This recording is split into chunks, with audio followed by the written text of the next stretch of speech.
మన ప్రభువును ప్రియరక్షకుడనైన యేసుక్రీస్తు శక్తిగల నామంలో మీ అందరికీ శుభములు. ప్రియమైన దేవుని బిడ్డలారా, మరి ఎలా ఉన్నారో?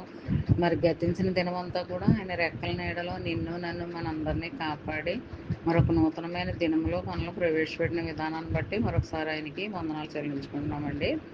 మరి ఈ దినము దేవుడు మనకిస్తున్న వాగ్దానము ఎఫెసీయులకు రాసిన పత్రిక 3వ అధ్యాయము 20వ వచనం.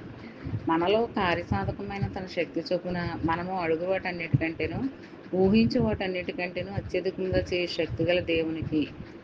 మరి ఇందులో ఆదరణకరమైన వాక్యం ఏంటంటే, కార్యసాధకమైన మన శక్తి చొప్పున మనము ఏది అడిగినా సరే మన శక్తికి మించింది అడిగే కంటే మన శక్తికి తగ్గది మనము ఆయన్ని అడగాలి. అడిగితే మరి ఆయన వెంటనే మనకి నెరవేర్పునేది కలిగిస్తాడు.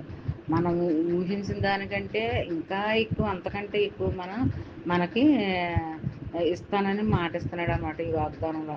మరి అలాంటి వాగ్దానాలు ప్రతి దినము కూడా మనం చదువుకుంటూ ధ్యానించుకుంటూ ఉండాలి. అలా ఉండినట్లయితే దేవుని యొక్క దీవెన ఆశీర్వాదాలు పొందుకోగలం అనమాట అండి. ఒకసారి ఇవ్వబడితేనండి ఎప్పటికీ ఆగమండి, అలా అంచెలంచెలుగా పొందుకుంటూనే ఉంటామండి. మరి ఈ చిన్న వాగ్దానం మీ ఫ్రెండ్స్ సర్కిల్లో కూడా పంపండి. అలా పంపడం వల్ల వారు దీవించబడతారు, మీరు ఆశీర్వదించబడతారు. దేవుని యొక్క ఆశీర్వాదాలు ఎప్పటికీ ఆగవండి, అలా అంచెలంచెలుగా పొందుకుంటానే ఉంటాం. మరి ఈ దినమంతా ఈ చిన్న వాగ్దానం నీ పక్షంగా, నా పక్షంగా, మనందరి పక్షంగా జరగాలని మనం కోరుకుందామండి. వాగ్దానాలు నమ్మకమైనవి. వాగ్దానాలు ఎప్పుడు కూడా చదివేసి విడిచిపెట్టేయకూడదండి. ధ్యానించుకుంటూ మనసులోనూ ఉండాలి.